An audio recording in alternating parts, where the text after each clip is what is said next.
Hello everyone, welcome to my YouTube channel जिसका नाम है टीचिंग डायरी, जहां हम लोग हर रोज़ कुछ न कुछ नया सीखते हैं। तो आज मैं आप लोगों को संज्ञा के बारे में बताने वाली हूं। इसके भेदों को भी मैं बताऊंगी। प्लीज़ मेरे वीडियो के साथ अंत तक ज़रूर बने रहिएगा। तो चलिए हम लोग शुरू करते हैं। संज्ञा।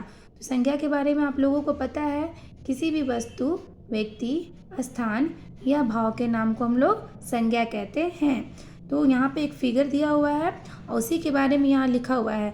तो जो भी रेड कलर से लिखा हुआ है वो संज्ञा के अंतर्गत आता है। तो चलिए पढ़ना स्टार्ट करते हैं। खेत में किसान ट्रैक्टर से खेती कर रहा है। तो खेत आ गया नाम, किसान भी नाम है, ट्रैक्टर भी नाम है। तो जो भी रेड कलर से लिखा हुआ है वो नाउन में आएगा, मतलब संज्ञा में आएगा। खेत के चारों तरफ बड़े बड़े पेड़ हैं।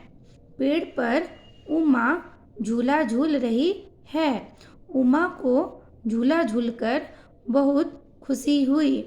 एक पेड़ पर मीठे आम लगे हैं। उपयुक्त वाक्यों में रंगीन शब्दों को ध्यान से पढ़िए। किसान उमा। किसान उमा किसका नाम है? प्राणियों के नाम है। तो ये किसके अंतर्गत आएगा? ये संज्ञा के अंतर्गत आएगा। खेत स्थान का नाम है तो खेत भी संज्ञा हो गया। ट्रैक्टर, आम, पेड़, झूला ये सभी वस्तुओं के नाम हैं। ठीक है, तो वस्तु के नाम को भी हम लोग संज्ञा कहते हैं। खुशी एक भाव है। भाव में कुछ भी हो सकता है, मित्रता, खुशी, दुखी, उदास, ये सब भाव हो गए। तो जितने भी तरह के भाव हैं वो भी संज्ञा के अंतर्गत ही आते हैं।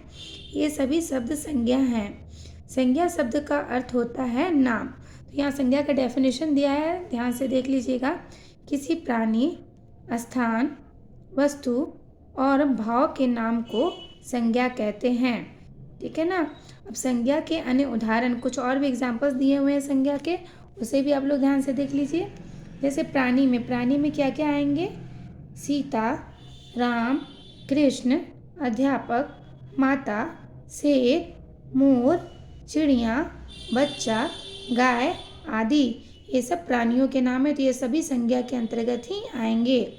स्थान का नाम में आप कुछ भी दे सकते हैं, अपने शहर का नाम। ठीक है, तो यहाँ पर दिल्ली, कोलकाता, नगर, गांव, घर, विद्यालय, मैदान, राजधानी, द्वीप आदि। वस्तुओं के नाम में किसी भी वस्तुओं के नाम आप दे सकते हैं, जैसे पेन हो गया, कॉपी हो गया, ये सब। फल, गेहूँ, कलम, पुस्तक, रेडियो, पानी, दूध, आम आदि। भाव में जो भी फीलिंग्स हैं, जो भी इमोशंस हैं आपके, ठीक है, जो भी भावनाएं हैं उसको लिख सकते हैं। जैसे बुढ़ापा, बचपन, खटास, सुंदरता, लंबाई, चौड़ाई, प्रेम, शत्रुता आदि। तो ये कुछ प्राणी, वस्तु, स्थान और भाव के नाम हो गए। अब आते हैं हम लोग नेक्स्ट पे, यानी कि संज्ञा के भेद पर। यहाँ मुख्यतः ऐसे संज्ञा के 3 भेद बताए हैं, लेकिन कहीं कहीं 5 भेद भी लिखा होता है। ठीक है, पहला है व्यक्तिवाचक संज्ञा, दूसरा जातिवाचक संज्ञा, तीसरा भाववाचक संज्ञा, और कहीं कहीं 5 भी आप लोग को मिलेंगे, समुदायवाचक संज्ञा या समूहवाचक संज्ञा जिसको हम लोग कहते हैं, और 5वां है द्रव्यवाचक संज्ञा, उसे भी मैं बताऊंगी।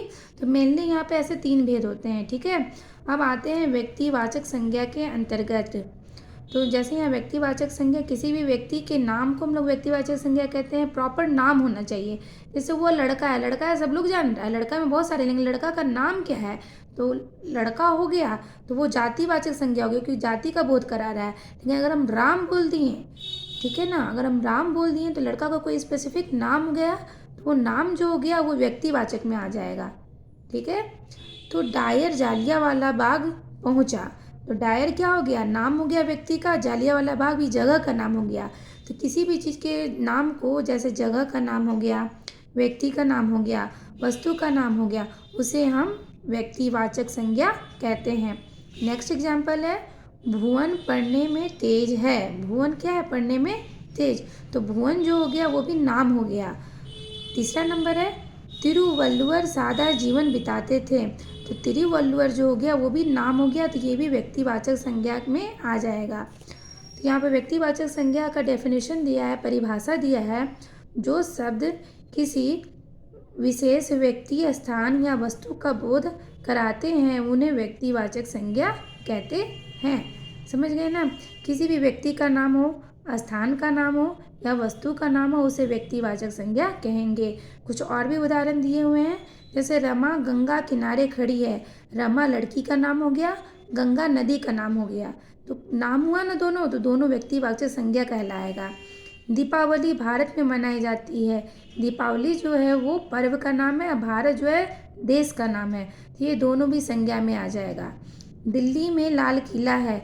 दिल्ली जो है एक जगह का नाम है और लाल किला एक इमारत का नाम है, स्मारक का नाम है। तो ये दोनों भी आ जाएगा संज्ञा के अंतर्गत। हम नेक्स्ट आते हैं जातिवाचक संज्ञा। जातिवाचक संज्ञा उसे कहते हैं जिससे पूरी जाति का बोध हो। जैसे खरगोश कह देने पर खरगोश की पूरी जाति का बोध होता है, खरगोश में पूरे खरगोश आ जाएंगे। कछुआ कह देने पर पूरे कछुई जाति का बोध होता है। लड़का मतलब पूरे लड़के के बारे में कह रहे हैं, तो जिससे पूरी जाति का बोध हो उसे हम लोग जातिवाचक संज्ञा कहते हैं। खरगोश की चुनौती सुन कछुआ स्तब्ध रह गया। ठीक है, तो खरगोश और कछुआ इसमें जातिवाचक संज्ञा हो जाएगा। नेक्स्ट है पुस्तकें अलमारी में रखी थी। कोई स्पेशल बुक के बारे में नहीं ना करें, प्रेमचंद की किताब इस तरह का नहीं ना बोल रहे हैं। अगर इस तरह का बोलते तो वो प्रेमचंद आ जाता, वो व्यक्तिवाचक में। पुस्तकें बोल रहे हैं, बहुत सारी पुस्तकें हैं, तो ये पूरे पुस्तक के बारे में बात कर रहे हैं, इसलिए हो गया जातिवाचक संज्ञा। यहाँ भी यही चीज़ लिखा है। इन वाक्यों में खरगोश, कछुआ, पुस्तकें और अलमारी ऐसे शब्द हैं जो किसी विशेष व्यक्ति, स्थान, प्राणी के नाम की ओर संकेत नहीं कर रहे हैं, बल्कि खरगोशों, कछुओं, पुस्तकों और अलमारियों की जाति का बोध करा रहे हैं। अतः ये सभी जातिवाचक संज्ञाएं हैं। समझ में आ गया ना, पूरे जाति का बोध हो रहा है। देख लीजिए इसका परिभाषा। जिस संज्ञा शब्द से वस्तुओं अथवा प्राणियों की संपूर्ण जाति का बोध हो उसे जातिवाचक संज्ञा कहा जाता है। क्लियर हो गया होगा। अब आते हैं, कुछ और भी एग्जाम्पल्स दिए हुए हैं यहाँ पर, ये देख लीजिए जातिवाचक संज्ञा के ही। जैसे व्याकरण में जाति शब्द ब्राह्मण, क्षत्रिय, जैसे ब्राह्मण कह देने से पूरे ब्राह्मण समुदाय का बोध होता है, तो उसे भी हम लोग जातिवाचक संज्ञा कहेंगे। क्षत्रिय, वैश्य आदि जातियों के लिए प्रयुक्त नहीं होता, बल्कि समूह विशेष के लिए प्रयुक्त होता है। जैसे लड़का, शहर, पुस्तक, व्यक्ति, स्थान तथा वस्तु जाति को बताते हैं। अतः ये जातिवाचक संज्ञा के शब्द हैं। ठीक है। अन्य उदाहरण, जैसे सेना ने शत्रुओं पर हमला किया। सेना ने शत्रुओं पर हमला किया, तो ये जो सेना और शत्रु हो गए वो भी जातिवाचक संज्ञा हो गए। आजकल आदमी का ईमान बदल गया है। आजकल आदमी का ईमान बदल गया, आदमी में पूरे आदमी आ गए, तो इसलिए जातिवाचक हो गया। पार्क में लड़कियां सैर कर रही हैं। पार्क में लड़कियां सैर कर रही हैं, तो ये लड़कियां जो हो गई वो भी जातिवाचक संज्ञा में आ जाएगा। अब है भाववाचक संज्ञा। भाव, जिससे किसी भाव का बोध हो उसे हम लोग भाववाचक संज्ञा कहते हैं। जैसे सैनिक वीरता से लड़े। वीरता जो हो गया वो एक भाव हो गया, मतलब हिम्मत से लड़े, तो वीरता जो हो गया भाववाचक संज्ञा हो गया। रमा की सुंदरता अद्वितीय है। मिस रमा बहुत सुंदर है, तो सुंदरता जो हो गया वो भी भाववाचक संज्ञा हो गया। उपर्युक्त वाक्य में वीरता शब्द गुण को दर्शा रहा है, अतः यह भाव है। ठीक है, वीरता के गुण को दर्शा रहा है। हम भाव को केवल अनुभव ही कर सकते हैं, भाव को देख थोड़ी ना कोई सकता है, सिर्फ अनुभव कर सकता है। जिन संज्ञा शब्दों से किसी व्यक्ति, स्थान अथवा वस्तु के गुण, दोष, दशा या अवस्था आदि का बोध हो उन्हें भाववाचक संज्ञा कहते हैं। समझ में आ गया। इसमें कुछ और एग्जाम्पल है, जैसे बुढ़ापा, ऊंचाई, मित्रता, ये सब क्या है, भाववाचक संज्ञा है। अब दो और होते हैं भेद, मैंने शुरू में ही बताया था आप लोगों को, समुदायवाचक संज्ञा और द्रव्यवाचक संज्ञा। जिसे किसी समुदाय का बोध हो उसे हम लोग समुदायवाचक संज्ञा कहते हैं। जैसे ऐसी संज्ञाएं जिनसे वस्तुओं अथवा प्राणियों के समूह अथवा झुंड का बोध हो उन्हें समुदायवाचक संज्ञा कहते हैं। जैसे कक्षा, परिवार, मंडली, सेना, भीड़, सभा आदि शब्द समूह का बोध कराते हैं, अतः ये समुदायवाचक संज्ञा के उदाहरण हैं। कक्षा कह देने से एक ग्रुप का बोध हो रहा है, समूह का बोध हो रहा है। परिवार, किसी भी एक सदस्य से परिवार नहीं बनता है, परिवार में बहुत सारे मेंबर होते हैं, 3 मेंबर, 4 मेंबर, तो जहाँ पर समूह की बात हो उसे हम लोग समुदायवाचक संज्ञा कहेंगे। क्लियर है। नेक्स्ट है द्रव्यवाचक संज्ञा, जिससे द्रव्य का, धातु का बोध हो। ऐसी संज्ञाएं जिनसे किसी द्रव्य, धातु या पदार्थ का बोध हो उन्हें द्रव्यवाचक संज्ञा कहते हैं। जैसे सोना, चांदी, पीतल, ये सब क्या हो गया, द्रव्यवाचक संज्ञा हो गए। आई होप आप लोगों को सब अच्छे से समझ में आ गया होगा। Thank you for watching my video.